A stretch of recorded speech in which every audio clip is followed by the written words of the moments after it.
My name is Michael Menzel. I'm the lead mission systems engineer for the James Webb Space Telescope. I work at NASA Goddard. For me, my interest in space all started when I was very young with my grandfather. I was around 4 years old, my parents would go to church and my grandfather would babysit me. And I guess to keep me amused, he read to me from a Time Life book called The Universe. And basically, really, what he was doing was pointing out the pictures and reading the captions. But to me, as a four-year-old, I was intrigued with these artist depictions of other worlds, alien worlds that were completely foreign to ours. And it really, even at age 4 years old, it excited me and it intrigued me. So I've been interested in space, astronomy, and since I was 4 years old. There were at least three other factors that kept me interested in space, science, and mathematics. The first of these three, my father, who was no great academic, but he had a love for mathematics. He sat me down. I was very young. I must have been, I don't know, maybe 7 years old. He took a ruler and he called me over and he said, "Look, Mike, I want to show you something." He drew a line on a piece of paper that was about 4 inches. And then he drew a line perpendicular to that line that was 3 inches. And he looked at me with the ruler and he did a little math on a piece of paper. He says, "Mike, I bet you the distance from this end point to that end point is going to be 5 inches." And he just calculated that using the Pythagorean theorem. But he took the ruler, he measured it, and it was 5 inches. Now there's a lot of ways a young child can take that. He can be bored. He can just shrug it off. But the way that I took that was, it appeared to me that my father was able to predict the future using math. He knew what the measurement was going to be before he made it, and it left an impression on me. The second factor, my other grandfather, my maternal grandfather, was a amateur pilot. He had a plane, and I was flying with him since I was around 11 years old, and I was intrigued by flying and that kind of thing. And then the last of these three factors, probably the biggest of all, was I was a child of the space age. I grew up during that time where the United States was working to get a man on the moon. They landed on the moon when I was 9 years old, and I grew up watching the step-by-step progress that NASA was doing. So these three factors just kept me interested in space, helped me develop my love for it, and I've been involved in it ever since. In terms of the neighborhood I grew up in, I was the only one who was really interested in space or astronomy at the time. At least it seemed to me that way. Most of the folks who I grew up with my age were more interested in sports and things like that. But I do remember that even though people were not interested in it, when I would take my telescope out at night, and I would take it out pretty late, sometimes 12 midnight to 1 or 2 in the morning, the people who would be passing by late at night, they might not have been interested in astronomy per se, but when they saw that telescope, they'd all say, "Hey, can I look through it? Can I see what you're looking at?" And I could invariably show them something like the rings of Saturn. And whether they were interested or not, when they looked through that telescope and they actually saw those rings, you could see the excitement and the intrigue welling up in them. Even though they were not scientifically inclined, most of these people were very, very excited about it. But the truth of the matter is that, in my little neighborhood right outside of Newark, New Jersey, it seemed to me that I was the only kid my age who was interested in science and astronomy. Then I also joined an amateur astronomy club up at one of the local community colleges, and I learned how to make a telescope. And it just so happened that I became friends with some of the instructors at that community college. And when I was very young, when I was like 15 or 16, they offered me a job teaching the college lab course in astronomy. The James Webb Space Telescope is expected to launch in October of 2018.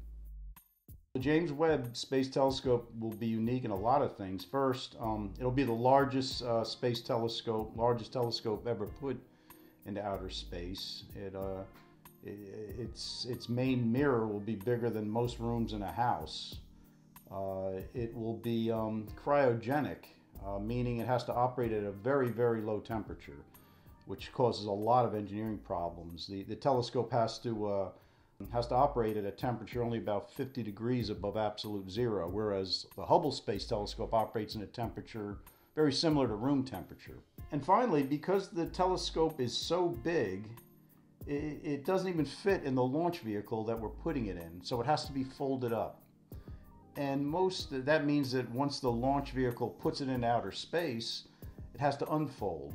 And that's a very tricky and risky thing to do. Most spacecraft engineers don't like to do that because as things unfold, they can get snagged, they can get stuck.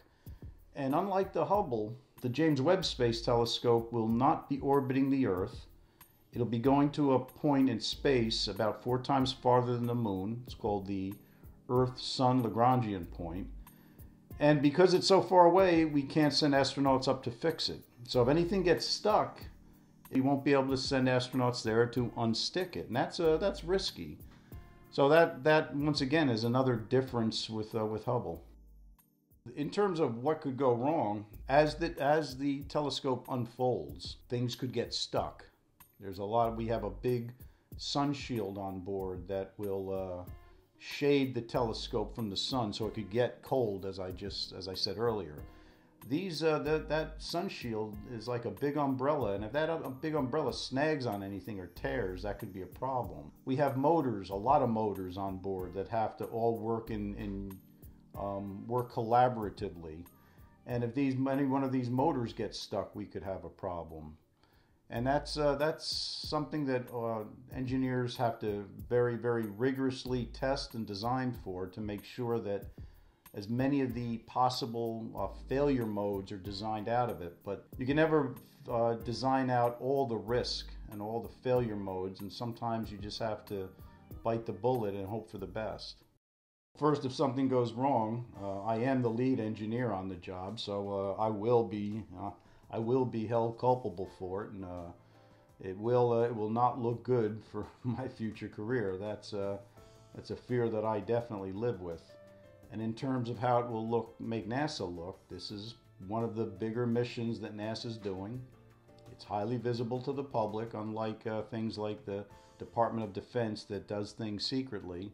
NASA does everything out in the open, and if it fails, it will be splashed all over the newspapers, and it will make NASA look bad. But the one thing that both I and NASA, we're all committed to is you can't let the fear of that stop you from doing neat, new, big missions.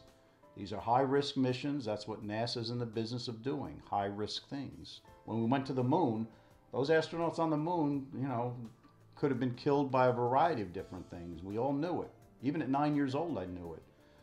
But NASA did it, took the risk, and did it out in the open. And, in the same vein, if we're doing everything out in the open for James Webb, if it fails, it will not look good. But that's the risk we're willing to take. If this fails, having the government cut back on NASA is a possibility. And that's a possibility we live with. And that's, in a sense, that's what tries to motivate us to not, not let it fail. But that is a possibility. My backup plan, and both my backup plan and/or some of my retirement plans have always involved going to teach. As I said earlier, I started teaching at a young age. I love teaching, and I would like to continue that. And if I couldn't work for NASA, I would love to share the experiences I had with NASA, teaching college level courses on engineering, math, science, astronomy. My passion for space would not go away if I couldn't work in it. I've been interested in, I frankly have loved astronomy since I was 4 years old. So that's 51 years of this. You can't take away that, just because you can't work in it anymore. That's a part of who you are after 51 years.